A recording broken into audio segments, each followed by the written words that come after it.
Right. So in our next portion here, as we discuss some of the shortcomings of a lot of the current ways we think about and discuss education and how that may not be serving us when it comes to environmental ed, what I want to offer instead is an alternative.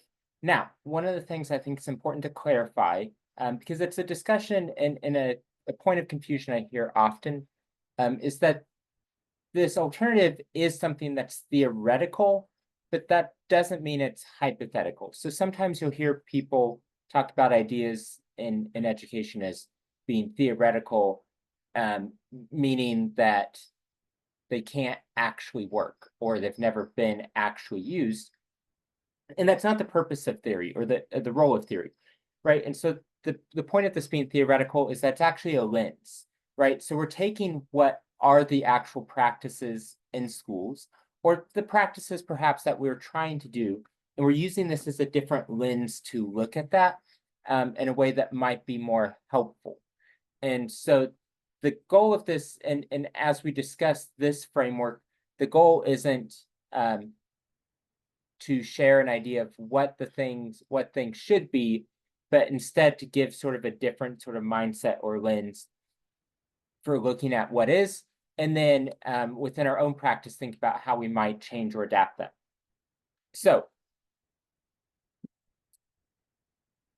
expansive place is a concept I've been working on for a few years now. Um, I have the book The World's Educators Create with Roman and Littlefield, where they really outline this in depth. But in short, expansive place is an argument for how the way we have dealt with place in education hasn't been strong enough. So again, referring back to the here's things that really are environmental education or fit with environmental education, but we maybe haven't spoken of them the same way. Place-based being one of those. And for me, dealing with this large role of the connection between education and place is really what we need to do to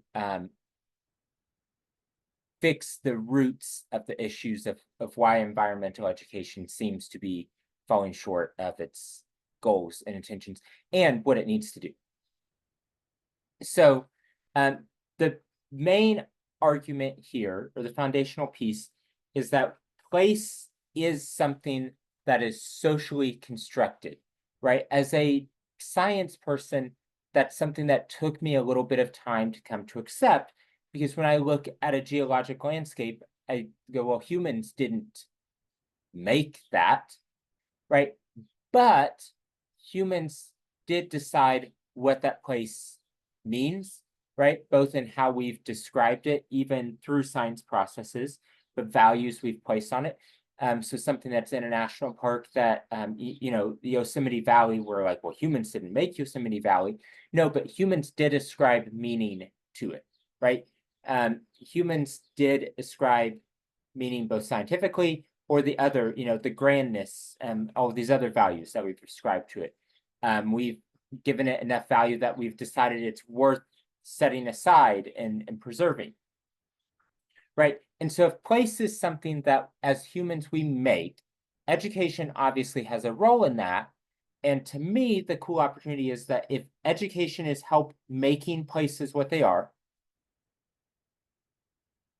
if we're intentional, we can use education as a tool to make places better, right? Or make them differently. So as an example, I'm going to take this picture, and if you can pause if you need a few moments.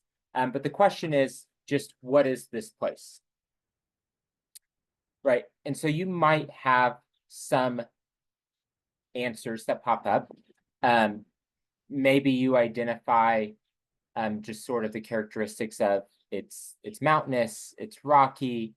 Maybe you think there's some sort of a valley, maybe you recognize that, like, oh, that looks like a bit of a glacier. Depending on your background or experience, maybe you'll recognize the particular park. So this is in Rocky Mountain National Park. Maybe you'll recognize the peak of the glacier. So that's Hallett Peak. That's the Tyndall Glacier there in front of it. but it is so many other things. So for me, how at Peak is that this view was essentially the view of the first a very formidable experience in my childhood that very much shaped my relationship to nature. That mountain, Howlett Peak, is actually where my oldest son's middle name comes from, right? So it's something that has this very personal connection. And the point being that what you saw and what I saw are all things that we ascribed to it to give it meaning, right? The personal values, the geologic or ecological knowledge we brought in, those are all things we brought in, right? None of those were inherent, that they were, just did not require a human to interpret. Even if you said things like, there's talus, it looks like a circle. Those are all things that we ascribed to it, right? And so some of the scientific terms, we have criteria to hopefully make it where multiple humans might ascribe the same terminology, language, or meaning, but that is still a human in interpreting the place. So my big argument here that I want to suggest to you is not that we don't address topics of place, or by extension, environmental education in the classroom. Instead, we, for the most part, are just not intentional about what we teach about place. And again, place is a social creation, and that social product is made, at least in part, through education, right? So what we do as educators, whether we choose to be intentional about it or not, helps shape the places around us. It shapes the meaning of the places. It shapes students' views of the environment, and then by extension, what the environment becomes, right? We make places what they are through education, whether we're intentional about it or not. So if it's something we make and education has a role, then I think I'm going to argue and suggest that our goal should be that we should make places better. We should make them more equitable, right? Most people enter education, the field of education, with some sort of idea of we want to make the world a better place. And I think that's a great goal. Just a lot of times we lose track of that along the way. So, what should be the aim of education? What should be to make the world a better place, whatever our world might be.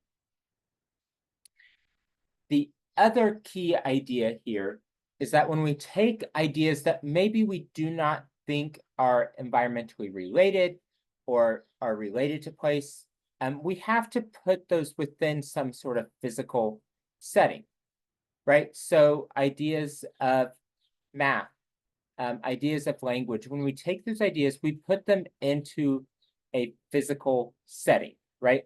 What does this idea mean here? And the way we go about that has the opportunity to engage students differently. So the idea of why do we need this framework in the first place? So this picture, the gentleman in the blue coat there is probably the top of the list as far as intellectual role models, icons for me. His name is Arne Næss. He's a Norwegian environmental philosopher, also a great mountaineer. Led the first descent of Tarish Mir in Pakistan. Anyway, great mountaineer. And so in this photo, he led a team to the Himalaya in the 70s for what they termed an anti-expedition, right? So they felt like a lot of mountaineering came from sort of this colonial conquering mindset, and that's not what they wanted to do. And instead, they wanted to do something that worked with locals, that was very respectful. And so in this valley, they're looking up at a peak, which was spiritually significant within the local community. And the challenge was that although they had all of these intentions, they had to figure out what their actual actions would be. And so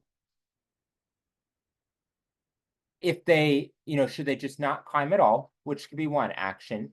Um, if they climb it, there's not really a way to climb that, each step is non-concrete, right? You're either climbing it or you don't.